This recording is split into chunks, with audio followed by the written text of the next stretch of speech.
Hello बच्चों, welcome back to my channel Akki Guru class में आप सभी प्यारे विद्यार्थियों का स्वागत है।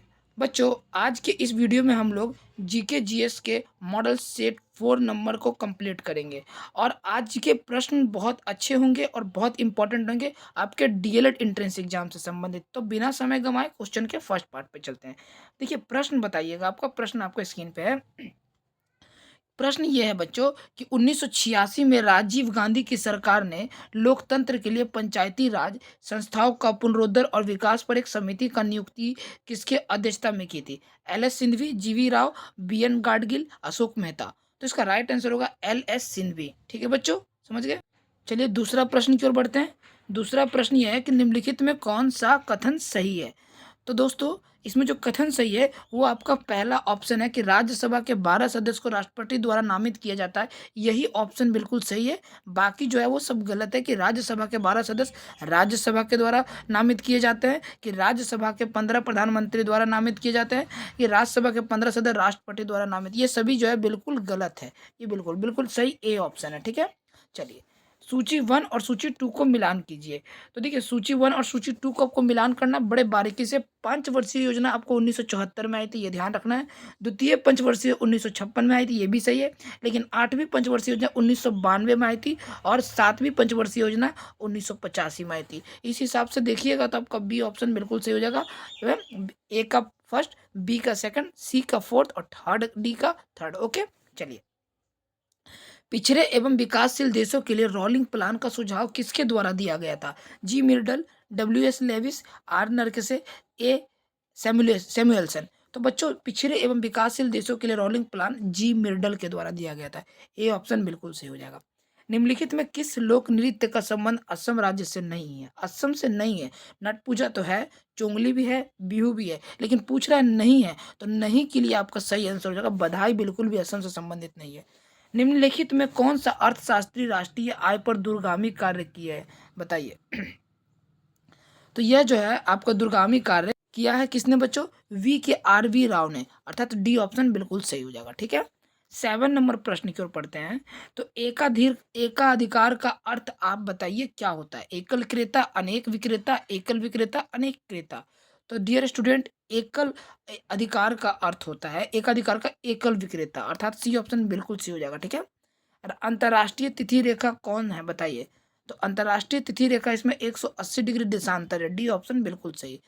कोणार्क मंदिर के देवता कौन है बताइए? कोणार्क मंदिर के सूर्य हैं, कि शिव हैं, कि कृष्ण हैं, कि ब्रह्मा हैं? तो कोणार्क मंदिर के देवता सूर्य है। ए ऑप्शन बिल्कुल सही हो जाएगा। ठीक है बच्चों, चलिए बच्चों, भारतीय संविधान 10वां प्रश्न है कि भारतीय संविधान का कौन सा अनुच्छेद राज्य सरकार को ग्राम पंचायत के गठन का निर्देश देता है? बताइए कौन सा देता है? तो डियर स्टूडेंट, यह जो देता है आपका अनुच्छेद 40। ए ऑप्शन बिल्कुल सही हो जाएगा। ठीक है, चलिए आगे देखिएगा। 11 नंबर, अवध राज्य को किसने ब्रिटिश भारत राज्य से विलय किया था? अवध राज्य को बताइए किसने ब्रिटिश भारत राज्य से विलय किया था? तो इसको जो किया था किसने? लॉर्ड डलहौजी ने। सी ऑप्शन बिल्कुल सही हो जाएगा आपका। आगे देखिए, मिट्टी और पत्थर के टुकड़ों को पहाड़ी की तल की ओर गमन करना क्या कहलाता है? मिट्टी और पत्थर के टुकड़ों को पहाड़ी की तल की ओर गमन करना जो है वो क्या कहलाता है? मृदा अपरदन कहलाता है। ए ऑप्शन आपका बिल्कुल राइट हो जाएगा। आगे देखिए, प्यूट्रो रिको खाई निम्नलिखित में से किस महासागर में स्थित है? आर्कटिक, हिंद महासागर, अटलांटिक या प्रशांत महासागर? तो प्यूटो रिको खाई जो है वो आपका अटलांटिक महासागर में स्थित है। सी ऑप्शन आपका बिल्कुल सही होगा। वुड सॉरी सॉरी बच्चों, वुसवेल्ड घास स्थल पाए जाते हैं कहाँ पर? न्यूजीलैंड, अर्जेंटीना में, दक्षिण अफ्रीका में, ऑस्ट्रेलिया में। वुसवेल्ड घास स्थल जो पाए जाते हैं वो ध्यान रखना दक्षिण अफ्रीका में पाए जाते हैं, जहाँ पर मानव का सबसे पहला उद्गम पाया गया था, अर्थात मानव पाया गया था। सूर्य से दूरी के अनुसार सबसे अंतिम ग्रह में कौन सा है? बुध ग्रह, शुक्र ग्रह, नेपच्यून, शनि। बताइए क्या होगा राइट आंसर? तो डियर स्टूडेंट, 15 का सी आंसर बिल्कुल सही जगह। अंतिम ग्रह नेपच्यून है। ठीक है, सी ऑप्शन बिल्कुल सही। चलिए आगे देखिए, निम्नलिखित में से किस खिलाड़ी ने कभी भी ओलंपिक पदक नहीं जीता है? सानिया मिर्जा, गगन नारंग, विजय कुमार, विजेंद्र सिंह। किस ओलंपिक खिलाड़ी ने कभी भी कोई पदक नहीं जीता है? तो वह जो है बच्चों आपका सानिया मिर्जा ने कभी भी कोई पदक नहीं जीता। ए ऑप्शन आपका बिल्कुल राइट। आगे देखिएगा, मौर्य वंश का अंतिम शासक कौन था? बताइए बताइए बच्चों, प्रश्न है कि मौर्य वंश का अंतिम शासक कौन था? अशोक था, बिंदुसार था, उपगुप्त था, बृहदत्त था। तो प्यारे विद्यार्थियों, मौर्य वंश का जो अंतिम शासक था बृहदत्त था। ठीक है, डी ऑप्शन बिल्कुल सही हो जाएगा। आगे देखिएगा, यात्री इब्न बतूता कहाँ से आया था? मोरक्को से, फ्रांस से, तुर्की से, मध्य एशिया से। तो यात्री इब्न बतूता जो है मोरक्को से आया था। ए ऑप्शन बिल्कुल आपका राइट हो जाएगा। ठीक है, आगे देखिए, किस राज्य की अर्थव्यवस्था मनी ऑर्डर अर्थव्यवस्था कही जाती है? बताइए, छत्तीसगढ़, झारखंड, पंजाब या उत्तराखंड? तो डियर स्टूडेंट, ये जो है मनी ऑर्डर अर्थव्यवस्था उत्तराखंड राज्य की कही जाती है। डी ऑप्शन आपका बिल्कुल सही है। म्यांमार का प्रमुख धर्म कौन सा है? बताइए, इस्लाम है, जैन धर्म है, ईसाई धर्म है, बौद्ध धर्म है? बताइए। तो म्यांमार का जो है प्रमुख धर्म बौद्ध धर्म है। डी ऑप्शन बिल्कुल सही हो जाएगा। ठीक है, देखिए बच्चों, अगर क्लास पे अगर आप लोग इसी तरह के क्लास आपको अच्छे लग रहे हैं तो कमेंट करके जरूर बताइएगा क्लास कराने का तरीका मेरा कैसा है, आपको पसंद आ रहा है या नहीं। ठीक है, अमीर खुसरो एक क्या थे? कवि थे, इतिहासकार थे, संगीत थे, या ये तीनों थे? तो अमीर खुसरो जो है डियर स्टूडेंट ये तीनों थे, अर्थात वो पता है वो एक राइटर भी थे, अर्थात कवि भी थे, इतिहासकार भी थे और संगीतज्ञ भी थे। इस हिसाब से डी ऑप्शन बिल्कुल सही होगा। आगे देखिएगा प्यारे विद्यार्थियों, मौलिक अधिकारों को लागू करने के लिए निम्नलिखित में से किसी न्यायालय द्वारा जारी किया जा सकता है? किस न्यायालय द्वारा जारी किया जा सकता है? बताइए, मौलिक अधिकारों को। तो याद रखिएगा, यह जो है आपको एग्जाम में देखने को मिलेगा, तो रीट याद रखिएगा, रीट। ठीक है, इसको इंग्लिश में ऐसे लिखते हैं, WRIT। ठीक है, रीट द्वारा जो है मौलिक अधिकारों को लागू करने के लिए न्यायालय द्वारा जारी किया जा सकता है। ओके स्टूडेंट, नेक्स्ट क्वेश्चन, कहाँ के वृक्ष वर्ष कहाँ के वृक्ष वर्ष में काम अथवा अधिक समय के लिए पत्तियों से रहित हो जाते हैं? कहाँ के वृक्ष? बताइए। तो याद रखिएगा डियर स्टूडेंट, वह जो है आपके पर्णपाती वन। डी ऑप्शन बिल्कुल आपका सही हो जाएगा। चलिए 24 नंबर प्रश्न की ओर बढ़ते हैं। 24 नंबर प्रश्न आपका स्क्रीन पे आ गया है कि प्रसिद्ध विरूपाक्ष मंदिर कहाँ अवस्थित है? प्रसिद्ध विरूपाक्ष मंदिर कहाँ अवस्थित है? बताइए। तो इसका राइट आंसर क्या होगा विद्यार्थियों? प्रसिद्ध विरूपाक्ष मंदिर जो है वो अवस्थित है कहाँ पे? तो ये ध्यान रखिएगा, ये अवस्थित है हम्पी में। कहाँ पे? हम्पी में। अच्छा, आपसे पूछेगा 50 रुपए के नोट पे किसका चित्र बना है? तो हम्पी की गुफाओं का चित्र बना है। ठीक है, याद रखिएगा। हम्पी निम्नलिखित में किसके उत्तरी तट पर स्थित है? ये भी पूछ सकता है। तुंगभद्रा, गोदावरी, कावरी, कृष्णा? बताइए इसका उत्तर क्या हो सकता है? तो हम्पी निम्नलिखित में किसके उत्तरी तट पर स्थित है? तो ये याद रखिएगा, तुंगभद्रा। ए ऑप्शन बिल्कुल सही होगा। गोलकुंडा के मुस्लिम राज्य का उदय किस प्राचीन हिंदू साम्राज्य के अवशेषों पर हुआ है? वारंगल, द्वार समुद्र, देवगिरी, बरार? बताइए। तो डियर स्टूडेंट, इसका जो राइट आंसर की अगर मैं बात करूँ तो ए ऑप्शन बिल्कुल सही होगा, वारंगल। ठीक है, ए ऑप्शन बिल्कुल सही होगा। आगे देखिए, फारस से आने वाला अब्दुल रज्जाक की हम्पी यात्रा के समय दक्षिण भारत में विजयनगर का शासक कौन था? बताइए कौन था? तो यह कोई और नहीं था डियर स्टूडेंट, यह था आपका देवराय द्वितीय। बी ऑप्शन बिल्कुल सही हो जाएगा। ठीक है, ठीक है, बी ऑप्शन बिल्कुल आपका राइट हो जाएगा। चलिए आगे देखिए, वेद शब्द का अर्थ क्या होता है? ज्ञान का रहस्य, धर्म संहिता, आचार संहिता, ज्ञान? तो वेद शब्द का अर्थ जो होता है वो ज्ञान होता है। डी ऑप्शन सही हो जाएगा। सांभर लवन झील कहाँ स्थित है? हिमाचल प्रदेश, कर्नाटक, मध्य प्रदेश या राजस्थान? सांवर लवन झील जो अवस्थित है डियर स्टूडेंट, ये आपका राजस्थान में अवस्थित है। डी ऑप्शन बिल्कुल सही। भारत में सबसे पहली रेलगाड़ी कब चलाई गई थी? 1948, 1853, 1875, 1880? तो भारत में पहली बार रेलगाड़ी 1853 चलाई गई थी। कहाँ से कहाँ? तो मुंबई से ठाणे। और टोटल कितना? तो 34 किलोमीटर चलाई गई थी। ये याद रखना आप लोग। ठीक है, निम्नलिखित में वह नदी कौन सी है जिसका उद्गम भारतीय क्षेत्र में नहीं है? महानदी, ब्रह्मपुत्रा, रावी, चिनाब? वह कौन सी नदी है जिसका उद्गम भारतीय क्षेत्र में नहीं है? तो ये ध्यान रखने वाली बात है, यह जो है आपका ब्रह्मपुत्रा नदी है। ठीक है, ऐसे व्यक्ति कौन है जिनको स्वतंत्रता आंदोलन के ग्रैंड ओल्ड लेडी कहा जाता है? बताइए। तो ये कोई और नहीं है, ये अरुण आसफ अली जी है। ठीक है, बी ऑप्शन बिल्कुल सही, B will be right answer. Arun Asaf Ali को क्या है? ग्रैंड ओल्ड लेडी भी कहा जाता है। चलिए आगे देखिएगा प्रश्न, निम्नलिखित में कौन सा ताशकंद समझौते से संबंधित है? ताशकंद समझौते से संबंधित कौन है स्टूडेंट? तो वो लाल बहादुर शास्त्री जी हैं। बी ऑप्शन बिल्कुल सही हो जाएगा। ठीक है, आगे देख लीजिएगा प्रश्न, ये भी बहुत इंपॉर्टेंट है। 2011 की जनगणना के अनुसार घनत्व का सही अवरोही क्रम किन राज्यों का है? बताइए। तो मैं बताऊं, इसका जो राइट आंसर होगा ए ऑप्शन होगा, बिहार, बंगाल, केरल। जनसंख्या घनत्व बिहार का ज़्यादा था, उससे कम बंगाल का था, और बंगाल से कम केरल का था, अर्थात ए ऑप्शन ही बिल्कुल आपका राइट हो जाएगा। 35 नंबर प्रश्न है कि आमेर महल कहाँ पर स्थित है? बताइए। जयपुर में, जोधपुर में, आगरा में, उदयपुर में। आमेर महल जो है वो कहाँ स्थित है? तो आमेर महल जो है वो जयपुर में स्थित है। ठीक है, आगे देखिए, निम्नलिखित में से कौन सा एक बाघ संरक्षित स्थल नहीं है? सिरसा, बांदीपुर, मानस, सुल्तानपुर। कौन सा एक बाघ संरक्षित स्थल नहीं है? तो याद रखिएगा, यह जो है आपका सुल्तानपुर बाघ संरक्षित स्थल नहीं है। डी ऑप्शन बिल्कुल सही। जुलाई 2023 में इसरो ने PSLV C-56 रॉकेट से किस देश के 7 उपग्रहों को सफलतापूर्वक प्रक्षेपित किया? सिंगापुर, ब्रिटेन, संयुक्त अरब अमीरात, कनाडा। तो बच्चों इसका ए ऑप्शन बिल्कुल सही हो जाएगा, सिंगापुर। ठीक है, चलिए आगे देखिएगा डियर स्टूडेंट, अगला प्रश्न है, नेक्स्ट क्वेश्चन, भारत पर हुनों का आक्रमण किसके शासन काल में हुआ था? कोई बता सकते हैं? स्कंदगुप्त, समुद्रगुप्त, उपगुप्त, श्रीगुप्त। बताइए, भारत पर हुनों का आक्रमण किसके शासन काल में हुआ था? तो यह जो है स्कंदगुप्त के काल में होता है। ए ऑप्शन बिल्कुल सही। ठीक है, वह प्रथम राष्ट्रीय नेशनल पार्क कौन सा है जिसे भारत में स्थापित किया गया था? बताइए। तो याद रखिएगा, वह जो है वो जिम कॉर्बेट नेशनल पार्क, अर्थात डी ऑप्शन बिल्कुल सही। आगे देखिएगा, महमूद गजनवी के भारत पर आक्रमण का प्रमुख उद्देश्य क्या था? इस्लाम का प्रचार, गजनवी साम्राज्य का विस्तार, मूर्तियों को तोड़ना एवं मंदिरों को लूटना, या मध्य एशिया में एक बड़े साम्राज्य की स्थापना के लिए धन संग्रह करना। तो महमूद गजनवी पे भारत पर आक्रमण का जो प्रमुख उद्देश्य था वो मध्य एशिया में एक बड़े साम्राज्य की स्थापना के लिए धन संग्रह करना। डी ऑप्शन बिल्कुल सही हो जाएगा। ठीक है, निम्न में से ताजिकिस्तान की राजधानी कौन है? रागी, दुशांबे, ताशकंद, बिशकेक। निम्नलिखित में से ताजिकिस्तान की राजधानी कौन है? तो बच्चों ताजिकिस्तान की राजधानी जो है दुशांबे है। बी ऑप्शन बिल्कुल सही हो जाएगा। ठीक है, ताजिकिस्तान की राजधानी याद रखिएगा, दुशांबे।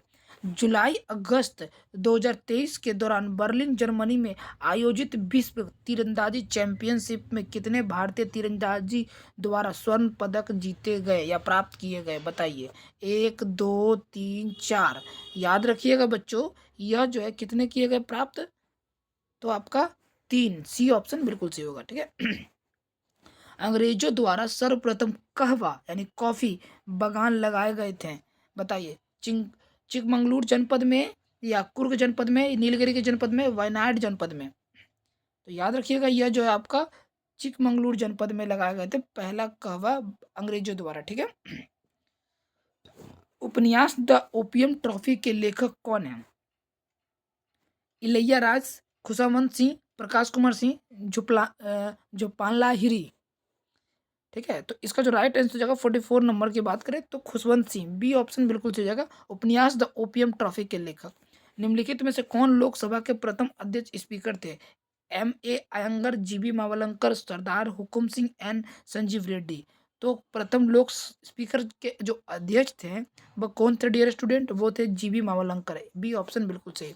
नदियों को जोड़ने का इंटरलिंकिंग ऑफ रिवर्स के कार्यक्रम के अंतर्गत किस नदी के केन नदी को जोड़ने का कार्य निर्माणाधीन है? बताइए। तो यह जो है आपको बेतवा नदी, कौन सी नदी? बेतवा नदी के निर्माणाधीन है। डी ऑप्शन बिल्कुल सही हो जाएगा। आगे देखिएगा बच्चों, मैक्सिको की खाड़ी और लेब्राडोर सागर निम्नलिखित में से किसके भाग है? आर्कटिक महासागर, प्रशांत महासागर, हिंद महासागर, अटलांटिक महासागर। तो बच्चों ये जो है बिल्कुल अटलांटिक महासागर का भाग है। क्या? तो मैक्सिको की खाड़ी और लेब्राडोर सागर जो है वो अटलांटिक महासागर का। डी ऑप्शन बिल्कुल सही है। ठीक है, मिस वर्ल्ड 2023 प्रतियोगिता का आयोजक देश कौन है? भारत है, मालदीव है, नॉर्वे है, स्वीडन है। 2023 प्रतियोगिता के आयोजक देश जो है वो कौन है? भारत है। ठीक है, आगे देखिए, मिस वर्ल्ड का मध्य प्रदेश में आयोजित खेल इंडिया यूथ गेम्स 2023 में आकाश कुमार ने किस खेल में स्वर्ण पदक जीता है? कुश्ती में, निशानेबाजी में, तलवारबाजी में, मलखम में। तो याद रखिएगा यह तलवारबाजी में जीता है। सी ऑप्शन बिल्कुल सही हो जाएगा। ठीक है। जुलाई 2023 में कौन सा देश संघाई सहयोग संगठन यानी अर्थात SCO का स्थायी सदस्य बन गया? ईरान, इराक, बेलारूस या उज्बेकिस्तान? 50 नंबर की बात करें तो ईरान देश का सदस्य बन गया है। ठीक है। आगे देखिए 51 नंबर प्रश्न। 51 नंबर प्रश्न है, क्या है बच्चों कि अपने रेल नेटवर्क को कौन सा राज्य द्वारा 100% विद्युतीकरण करने वाला भारत का पहला राज्य बन गया है? महाराष्ट्र, गोवा, हरियाणा, केरल। अपने रेल नेटवर्क का कौन सा राज्य द्वारा? तो वो जो 100% इलेक्ट्रिशियन करने वाला जो भारत का पहला राज्य बन गया है वो और कोई नहीं है बच्चों, वो है हमारा हरियाणा। ठीक है। सी ऑप्शन बिल्कुल सही हो जाएगा। ठीक है। चलिए आगे देखिएगा, आंख की रेटिना पर बनने वाला प्रतिबिंब समानुपाती होता है? किसके समानुपाती होता है? तो याद रखिएगा प्रतिबिंब आकार के वस्तु के आकार का समानुपाती होता है। डी ऑप्शन बिल्कुल सही हो जाएगा। ठीक है। बाकी ऑप्शन आप पढ़िएगा तो ऑटोमेटिक आपको गलत निकल जाएगा। ठीक है। अनुदैर्ध्य तरंग संचरण विरलन के स्थान पर माध्यम का घनत्व दाब सामान्य अवस्था की तुलना में होता है। यहाँ से आपका लगता है GS का स्टार्ट हो गया पोर्शन। ठीक है। बताइए क्या होगा? तो डियर स्टूडेंट अगर मैं बात करूँ 53 नंबर की तो कम हो जाएगा। क्या हो जाएगा? कम। बी ऑप्शन बिल्कुल सही हो जाएगा। ठीक है। आगे देख लीजिएगा, लाल और हरा रंग को मिलाने से कौन सा रंग बनता है? मैजेंटा, श्वेत, पीला, सियान। तो लाल और हरा रंग को मिलाने से जो रंग बनता है वो आपका कौन सा बनता है? वो आपका पीला बनता है। क्या बनता है? पीला। ठीक है। आगे देखिएगा, जर्मेनियम क्रिस्टल में आबंध है धात्वीय, सहसंयोजी, आयनिक, वार्डर वॉल्स। जर्मेनियम क्रिस्टल्स में आबंध क्या है बच्चों? तो याद रखिएगा आबंध जो है वो आपका सहसंयोजी है। B option. बड़े प्रेम से प्रश्न को करवा रहा हूँ ताकि आपको याद हो जाए। ठीक है। ताकि दोबारा देखने की क्लास की जरूरत ना पड़े किसी भी तरीके से। ठीक है। ये सभी प्रश्न बहुत इंपॉर्टेंट हैं। एक गेंद को निर्वात में 49 मीटर सेकंड की चाल से ऊपर फेंका जाता है। उच्चतम बिंदु तक पहुंचने के लिए उस गेंद द्वारा लिया गया समय कितना होगा? तो उस गेंद द्वारा जो लिया गया समय 5 सेकंड होगा। ये न्यूमेरिकल प्रश्न है। अगर आप इसे बनाओगे तो बन जाएगा, अगर नहीं बनेगा तो मुझे कमेंट बॉक्स में डाल दीजिएगा, मैं बना के आपको दे दूंगा। ठीक है। और आपको ग्रुप में भी डाल दूंगा। ग्रुप ने अगर ज्वाइन नहीं किया तो डिस्क्रिप्शन बॉक्स में लिंक दे दिया गया, आप वहां से भी ज्वाइन कर सकते हैं। नहीं तो आप मुझे इस नंबर पे भी कॉल कर सकते हैं 9523 023। ठीक है 488 कि सर मैं DLED का स्टूडेंट हूँ, मुझे PDF चाहिए और मुझे किसी प्रकार की गाइड चाहिए, मैं बिल्कुल अच्छे से गाइड कर दूंगा। ठीक है। चलिए आगे देखिए, परम शून्य ताप क्रम पर अर्धचालक की चालकता कैसी होती है? तो याद रखिएगा कैसी होती है डियर स्टूडेंट, वो आपकी शून्य होती है। ए ऑप्शन बिल्कुल सही हो जाएगा। ठीक है। आगे देखिएगा, कैथोड किरणें हैं, बताइए। इलेक्ट्रॉन की धारा, धनात्मक रूप से आवेशित कण की धारा, अनावेशित कणों की धारा, विद्युत चुम्बकीय धारा। तो कैथोड किरणें जो हैं वो आपको इलेक्ट्रॉन की धारा है। ए ऑप्शन सही हो जाएगा। आगे देखिएगा, अगला प्रश्न है बच्चों कि मानव शरीर में कहाँ पाचन श्वसन मार्ग एक दूसरे के अतिक्रमित करते हैं? बताइए, ग्रासनी में, भोजन नलिका में, श्वास नली में या स्वर यंत्र में? तो ये जो है आपका ये ग्रासनी में ही करते हैं। ए ऑप्शन बिल्कुल सही हो जाएगा। ठीक है। लोह चुंबकीय होता है सभी ताप पर या सामान्य ताप पर या 770 डिग्री सेल्सियस के अधिक ताप पर या 770 से कम ताप पर? तो 60 नंबर की अगर मैं बात करूँ तो इसका डी ऑप्शन बिल्कुल सही हो जाएगा 770 डिग्री सेल्सियस से कम ताप पर। ठीक है। किसमें एल्युमिनियम नहीं होता है? डायोलाइट, फ्लोरास्पर, फेल्डस्पार, माइका। तो बच्चों किसमें एल्युमिनियम नहीं होता है? तो याद रखना फ्लो और स्पार में एल्युमिनियम बिल्कुल भी नहीं होता है। बी ऑप्शन बिल्कुल सही हो जाएगा। मैं आपको बता दूं कि आप अगर दिमाग में ये लेके चलते हो कि इजी प्रश्न मिलेगा तो आप कभी भी एग्जाम नहीं निकाल पाओगे। इसलिए जितना मैं ज़्यादा कठिन से कठिन प्रश्न लेके आया हूँ, कठिन प्रश्न अगर आपको आएगा तो इजी ऑटोमेटिक आ जाएगा। ओके। चलिए, कृत्रिम डायलिसिस का प्रयोग होता है किस चीज़ में? बताइए। कृत्रिम डायलिसिस का प्रयोग जो होता है वो पता है किस में होता है बच्चों? वो वृक्क के प्रतिस्थापन में होता है, अर्थात सी ऑप्शन बिल्कुल राइट होगा। ठीक है। आगे देखिए, सूर्य उगते और डूबते समय लाल क्यों दिखाई पड़ता है? बताइए। तो देखिए अगर आप इस प्रश्न को बढ़िया से पढ़िएगा तो आपको पहला ही ऑप्शन बिल्कुल सही न लगेगा, क्योंकि लाल रंग का विक्षेपण सबसे कम होता है इसलिए ये दिखाई पड़ता है डूबते और निकलते। ओके।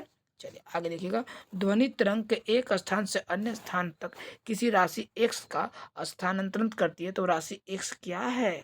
द्रव्यमान है कि वेग है कि तरंग दैर्ध्य है कि ऊर्जा है? तो वह राशि जो है डियर स्टूडेंट वो क्या है बच्चों, पता है? वो आपका एक प्रकार का ऊर्जा है। डी ऑप्शन बिल्कुल सही हो जाएगा। ठीक है, मानव शरीर की सबसे बड़ी ग्रंथि कौन सी होती है बताइए। तो मानव शरीर की सबसे बड़ी ग्रंथि जो होती है वो आपकी यकृत होती है। बी ऑप्शन हो गया। लगभग लगभग 1.5 kg की होती है, ये भी याद रखिएगा। ठीक है, आगे देखिए, अमाशय में भोजन के पश्चात क्या मिलता है। पित्तरस, अग्नाशय रस, टाइलिन, जठर रस। अमाशय में भोजन के पश्चात जो मिलता है वो आपका जठर रस मिलता है। और हमारे अमाशय में कौन सा अम्ल पाया जाता है, तो HCl पाया जाता है, यानी हाइड्रोक्लोरिक अम्ल पाया जाता है। ठीक है, मांस, अंडा, मछली का यकृत तथा दूध निम्न में से किसका स्रोत है। Vitamin D, vitamin B12, vitamin A, vitamin के, बताइए क्या होगा।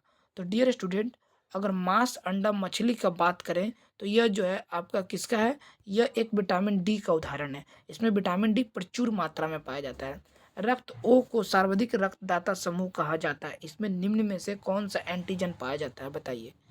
तो इसमें जो एंटीजन, कोई एंटीजन नहीं पाया जाता, इसीलिए ये जो है वो सर्वाधिक रक्तदाता होता है। ठीक है, एल्कीन का सामान्य सूत्र क्या होता है बताइए। तो एल्कीन का सामान्य सूत्र जो होता है CnH2n होता है। सी ऑप्शन बिल्कुल सही हो जाएगा। पानी से भरे गिलास में बर्फ का एक टुकड़ा तैर रहा है।